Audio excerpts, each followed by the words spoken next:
Welcome to EFL Listening Channel. Hearts and Hands by O. Henry. At Denver, there was an influx of passengers into the coaches on the eastbound B&M Express. In one coach there sat a very pretty young woman dressed in elegant taste and surrounded by all the luxurious comforts of an experienced traveler. Among the newcomers were two young men, one of handsome presence with a bold, frank countenance and manner, the other a ruffled, glum-faced person, heavily built and roughly dressed. The two were handcuffed together. As they passed down the aisle of the coach, the only vacant seat offered was a reversed one facing the attractive young woman. Here the linked couple seated themselves. The young woman's glance fell upon them with a distant, swift disinterest, then with a lovely smile brightening her countenance and a tender pink tinging her rounded cheeks, she held out a little grey-gloved hand. When she spoke, her voice, full, sweet, and deliberate, proclaimed that its owner was accustomed to speak and be heard. "Well, Mr. Easton, if you will make me speak first, I suppose I must. Don't you ever recognize old friends when you meet them in the West?" The younger man roused himself sharply at the sound of her voice, seemed to struggle with a slight embarrassment which he threw off instantly, and then clasped her fingers with his left hand. "It's Miss Fairchild," he said, with a smile. "I'll ask you to excuse the other hand. It's otherwise engaged just at present." He slightly raised his right hand, bound at the wrist by the shining bracelet, to the left one of his companion. The glad look in the girl's eyes slowly changed to a bewildered horror.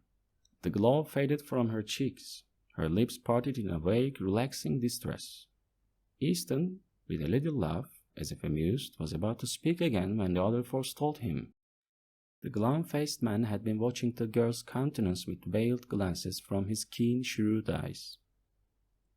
"You'll excuse me for speaking, miss, but I see you are acquainted with the marshal here. If you'll ask him to speak a word for me when we get to the pen, he'll do it. And it'll make things easier for me there. He's taking me to the Leavenworth prison. It's 7 years for counterfeiting." "Oh," said the girl with a deep breath and returning color. "So that is what you are doing out here, a marshal?" "My dear Miss Fairchild," said Easton calmly, "I had to do something.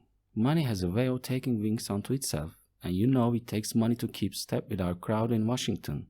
I saw this opening in the West, and well, a marshalship isn't quite as high a position as that of ambassador, but—" "The ambassador," said the girl warmly, "doesn't call anymore. He needn't ever have done so. You ought to know that. And so now you are one of these dashing Western heroes, and you ride and shoot and go into all kinds of dangers. That's different from the Washington life. You have been missed from the old crowd." The girl's eyes, fascinated, went back, widening a little to rest upon the glittering handcuffs. "Don't you worry about them, miss," said the other man. "All marshals handcuff themselves to their prisoners to keep them from getting away. Mr. Easton knows his business." "Will we see you again soon in Washington?" asked the girl. "Not soon, I think," said Easton. "My butterfly days are over, I fear." "I love the West," said the girl irrelevantly. Her eyes were shining softly. She looked away out the car window. She began to speak truly and simply without the gloss of style and manner. "Mama and I spent the summer in Denver. She went home a week ago because father was slightly ill. I could live and be happy in the West. I think the air here agrees with me. Money isn't everything, but people always misunderstand things and remain stupid." "Say, Mr. Marshall," growled the glum-faced man, "this isn't quite fair. I'm needing a drink and haven't had a smoke all day. Haven't you talked long enough? Take me in a smoker now, won't you? I'm half that for a pipe." The bound travelers rose to their feet, Easton with the same slow smile on his face.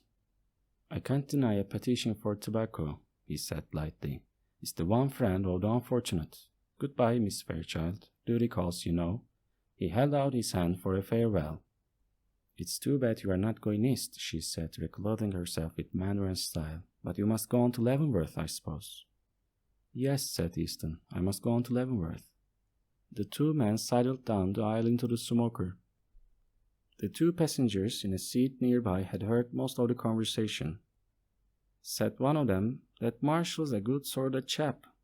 Some of these Western fellows are all right." "Pretty young to hold an office like that, isn't he?" asked the other. "Young?" exclaimed the first speaker. Why? Oh, didn't you catch on?